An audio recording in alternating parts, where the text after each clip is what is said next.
The Adele album, it is here. Tip number 1, when listening to it, stay hydrated. You might lose some tears. That is very valuable moisture. Just let it happen. So it has been 12 decades. And here we have Adele going head to head with Kanye West for that coveted category. Best divorce album of the year. Can you imagine if that was a real category? Like, Hurry, we've got to break this thing off because I'm really wanting to get nominated for Best Divorce Album of the Year, sweetie. Don't ruin this for me. oh my gosh, what if Adele and Kanye got together? Kim and Kanye were Kim-ye. Adele-ye doesn't really. Can you imagine though if Jay-Z and Beyonce broke up, Beyonce got with Kanye, then we could call them Beyonce. That's got a ring to it. But that is neither here nor there. You're here for an Adele review. So I did a reaction on this. If you want to watch my first impressions, I will put the card above. If you've already seen that, welcome. This is my official review. So stick around to the end for that grade. Let's dive right in. Adele's 30.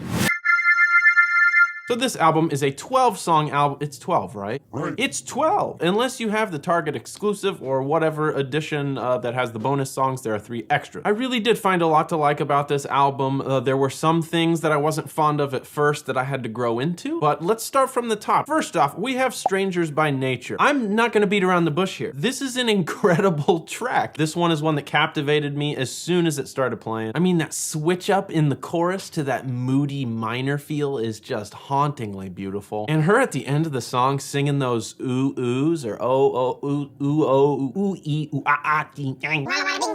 It's stupid. Anyway, her singing the ooh oohs, she sounds like she's in the corner of the studio, just like ad-libbing, just coming from the heart. I really found that captivating. I loved it. This was an incredible start to the album. It had me mourning for her love life for her. And you know, that's only the beginning because next we have the hit Easy on Me and Good Golly. Lord have mercy. That is very rare. 2 tracks back to back that I think are absolutely flawless. I think it's my favorite song that she's ever recorded. I tend to get very attached to songs emotionally. I've just found myself tearing up every time I listen to it. Her vocals are phenomenal as ever, and musically it isn't doing anything crazy. It doesn't try to overcomplicate. It's not logical. It is emotional. Don't try to, no, shh, no, don't try to fight the feeling. Don't fight it, just lean into it. It's okay, you can cry. Your hipster friends don't have to know that you cried listening to Adele. It can be our little secret. If it feel good, it is good. Next up, we have a very chill, laid-back song titled My Little Love. This is not one that you're gonna wanna jam to on a road trip. It's a bathtub and candles type of jam. I wasn't a huge fan of this at first. It felt just kind of boring, a little too lackadaisical, but it grew on me the more I listened to it because even though it's not necessarily a hit, what I need to understand is that a lot of this album was her form of therapy. She's really telling a story here and painting a picture, and by it being simple, I think she's trying to really outline that picture. A muted rim shot and a super vibey bass hold the tone of this song, and they stay out of the way to encourage you to listen and to feel. As Adele really wrestles with the guilt and sadness of separating from her husband and how she's afraid it will impact her relationship with her son. This song is sprinkled full of recorded conversations with her and her son, as well as a little bit of a raw conversation with herself as she breaks down and expresses her sadness and fear of the future after this relationship. As much as I always want another powerhouse radio track from Adele, this song really hits quite different. This song is her diary, and I just feel lucky that she's letting me read it. Going into the next track is very fitting, Cry Your Heart Out. It's kind of a funny song because it's a song about depression that is really masquerading as this fun and bouncy pop hit. We get a pretty eclectic mix of vibes here, from the very old, dusty, vintage sounding vocals and ad-libs to the organ hiding in the back to the chunky reggae guitar that takes over. This song is diverse, but it's also a very honest track about her pain and about how sometimes you just have to let go and let your tears fall before you can heal. Adele and I are on the same page here. Let her rip, baby, come on. You don't have to impress any of us. I'm telling you, it's okay. Just let it go. I mean, you're probably not gonna cry during this song, but at any point, if you feel like you have to, it's okay.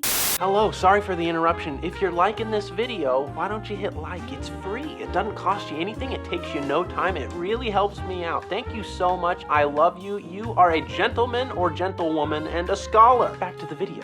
Following up that song, a reverb-drenched Adele sings about putting herself first and really battling with this decision to separate from her husband in the song Oh My God. This is a fun one, full of layered vocals, a really fun instrumental driven by what sounds like some sort of cool vocal sample. The chorus is big and vibrant, but the bridge is really the shining spot for me. This is one that I feel really captures the intended message and emotional conflict very well in its sound. Moving on from that, we get to Can I Get It? And man, do I love this song. It starts out very simple with just Adele and an acoustic guitar, and it didn't sound like something that I was gonna be super into, but then I ended up loving it. Right before the chorus, the beat drops, making you go, Okay, we're getting somewhere. then all the air just sucks out of the room, starting the chorus with this one lone guitar and this super groovy riff playing over Adele's vocals with some nice chorus effect. It continues building. We get a nice hard-hitting gawk block in the left ear. No, not cock block. Gawk block. It's a real thing. She's gawk blocking us. I love this song. Groovy guitar licks, a whistle break, some syncopated horns, killer background vocals, of course. I'm buying what she's selling here. Then in the next track, I Drink Wine, we get a really beautiful song that really grew on me the more I heard it. I mean, I'm obviously a sucker for an organ solo, so that was kind of a cheap shot, kind of a cheater move. I mean, name one musical instance where an organ wouldn't make it better. You can't name it because that instance doesn't exist. Stop trying. This track lyrically is just so poetic. The idea of becoming someone you don't even like, trying to impress people you don't even know, obsessing about things that aren't in your control, dropping your ego. This one really cuts deep. That leads us to the interlude, which is All Night Parking. It starts out vintage, crispy, jazzy, then evolves into this hip-hop, R&B boop. Yeah, that's right. I said boop because I felt like the one O in bop wasn't enough. It's not just a bop, it's a boop. The sample from the late great jazz legend Errol Garner really makes this track shine. It is the statement piece. It's the glue that holds it all together. And Adele's smooth, flowy vocals accompany the production perfectly. This song stands on its own very well. And next up, if you ever found yourself wanting an Adele diss track, your prayers are answered because Woman Like Me, it's a diss track. You can't tell me otherwise. I mean, it's not like Ice Cube No Vaseline, but it's a diss Faux show. Following the brief singular moment of rage she experienced after her divorce, Adele wrote this song to call out her ex-husband. Complacent. Lazy. Crazy. Adele not only spits some venom in a very calm, composed fashion, but she also takes the opportunity to tell this man exactly what he let slip through his fingers. You ain't never had a woman like her. Musically, it's very simple. Some reverb, an acoustic, a drum set, some background vocals. I really like the feeling of it. It feels very raw. It feels live almost. The drum set, it's very unprocessed sounding. You can still hear the room tone in the recording. And the focus again here is on her words, and I think it works. It directs the attention towards what she's saying. Then Hold On starts. It starts off as this very slow, quiet, and self-deprecating. Not defecating, self-deprecating. Nobody's pooping their pants here. It's a self-deprecating song that builds into this really big joy-filled anthem. Adele's friends are actually the ones that are making up the choir in this song, singing and encouraging her to hold on as the song builds with Organ, percussion, piano, Bass. strings. increasing in volume and emotion until it lifts you clean off your feet like Jimmy McElroy and Chaz Michaels doing the Iron Lotus in Blades of Glory. When's the last time you thought of that movie? You're welcome. And then we get something truly magnificent in the song To Be Loved. This will go on to be a classic, and if it doesn't, I am writing somebody a letter. I don't know who, but somebody's getting a series of strongly worded letters. I'm so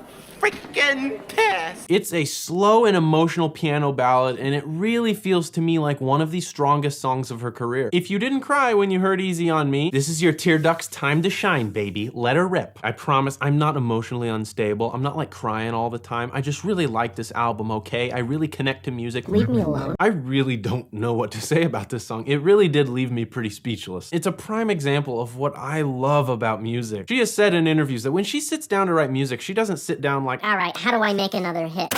no, she uses songwriting as her therapy. This song really is just incredibly special, and if you don't feel it when you're listening to this, you might want to check your pulse because I'm genuinely concerned about you. Then finally, we get into Love Is a Game. This is the last song for the standard version. Part of me thinks To Be Loved would have been a perfect way to end this album, but Love Is a Game will definitely do. It feels very big, vintage, theatrical. Her vocals, the drums, bass, the background vocals, it really gives you this magnificent, almost 60s sounding vibe. vibe. And as if we needed any more convincing that this song has an old soul, we get a key change. This is a great song that genuinely feels like it could have been released 50 plus years ago. Musically, it's definitely a fun standout track. All right, so I clearly enjoyed this project, but what is my final rundown and my official rating of this album? Well, let's find out.